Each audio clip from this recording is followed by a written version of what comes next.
Hey everyone, today we're going to cover a bonds problem. So a bonds problem is what you would see in a typical long-term liabilities chapter in an introductory financial accounting course. I'm going to be amortizing these bonds based off of the straight line method. So if your particular instructor is using both the straight line and the effective interest rate method, it will work for the straight line method, but for the effective interest rate method, you will need to view another video for that. So I don't cover it in my introductory financial accounting courses. I think the effective interest rate method adds a level of confusion to bonds that students don't need at this point because I think they tend to struggle with bonds just in general. So I'm just trying to get the theory down at this point. But again, if your particular instructor uses the effective interest rate method, you'll want to review that problem. So let's talk a little bit about theory behind bonds before we get into this problem.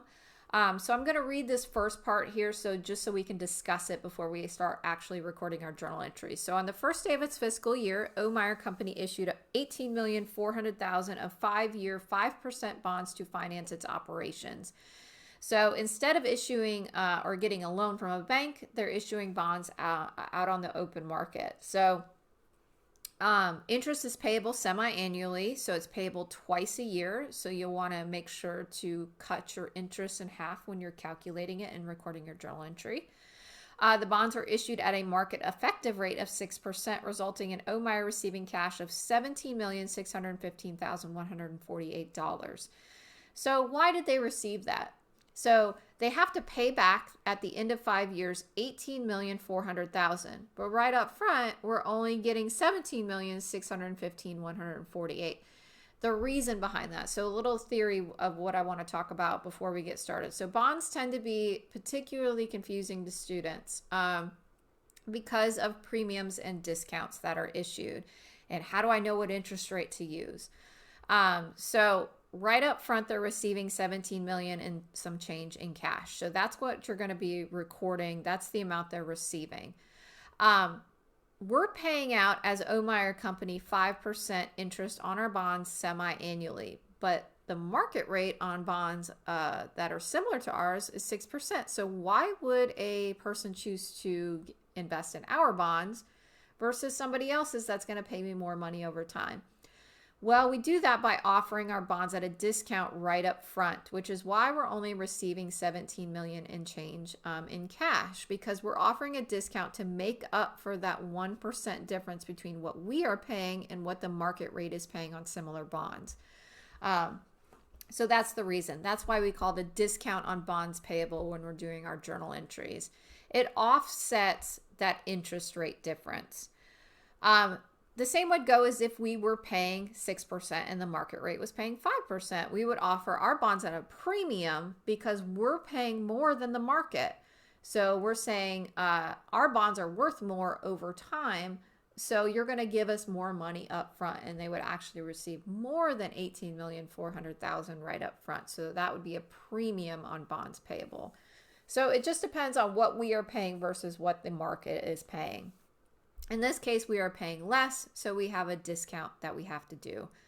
And we have to amortize that discount over the life of the bonds so that our carrying value gets to $18,400,000 over time. So over the 5 years, and our carrying value of our bonds will be that $18,400,000 on our balance sheet at the end of the 5 years, so that when we pay it back, we wipe it out. We have no discount, no premium left at the end of the bonds. So all right, so let's go ahead and get into this problem. So I already talked about the ins and outs of the problem right up here.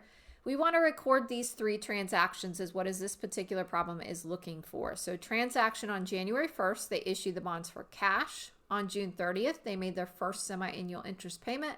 And then on December 31st, they made their second semi-annual interest payment. So journalize the entries to record the selected transactions for the current year, assuming, again, that straight line method. So we're amortizing our discount in this case based on the straight line method.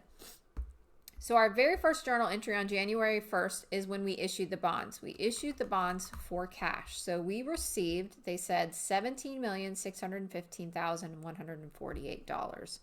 So let's go up here and put that in. All right, so that's the amount of cash that received. I want to leave a gap here because this is where you're going to put your discount or your premium. And the reason why I leave a gap is because if it's a premium, it's going to be a credit. If it's a discount, it's going to be a debit. We know it's a discount, but I'm just going to leave that blank for now. Going to go down here and put my bonds payable. This is a liabilities chapter, so you know it's going to be some sort of payable account. We have our bonds payable. That is the amount we have to pay back at the very end of the life of the bond. So at 5 years, we need to pay back $18,400,000. The difference is either your discount or your premium. We are paying less than the market rate, so it is a discount. If you want like a way to remember, a discount is a debit. So DD, if you want to remember that. So if you're struggling with the concepts at that point, sometimes it's good to memorize, and then you'll get to the point of understanding. So discount on bonds payable. How would I know that's a debit?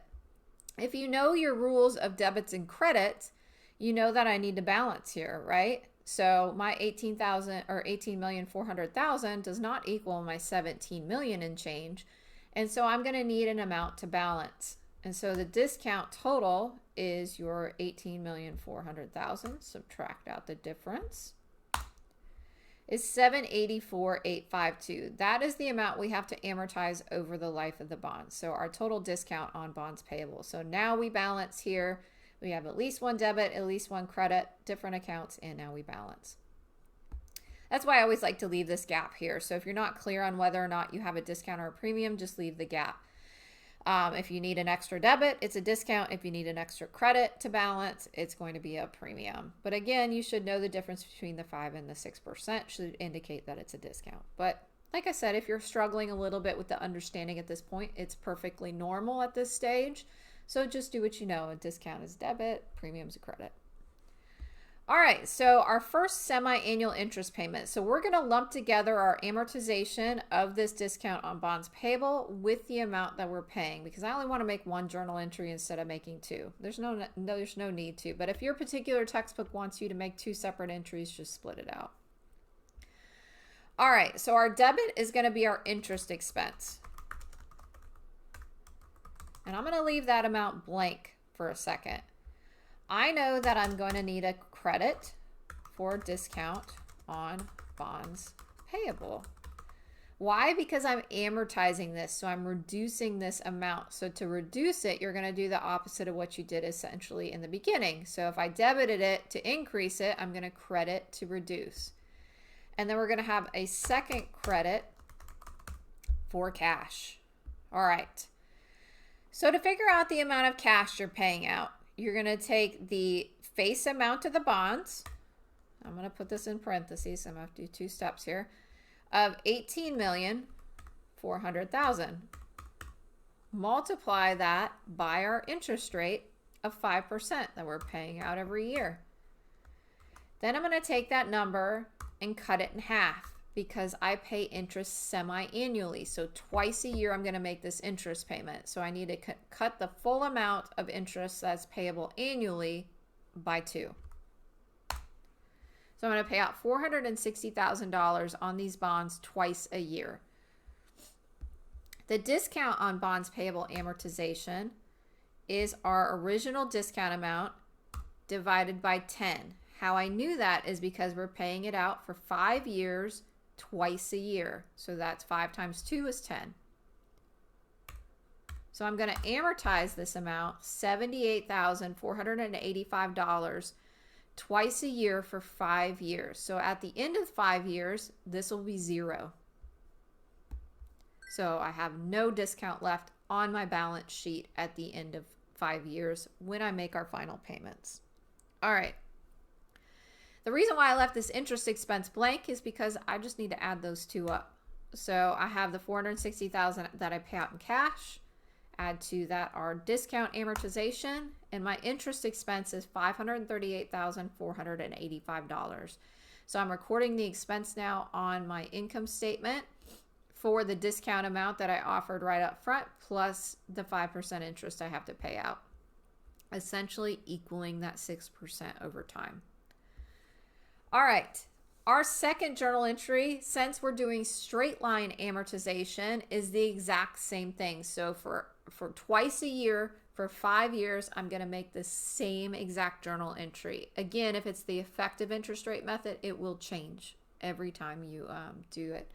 You make your interest recordings here. So I'm going to, interest expense. Make the same exact entry. So twice a year for 5 years. All right, my discount on bonds payable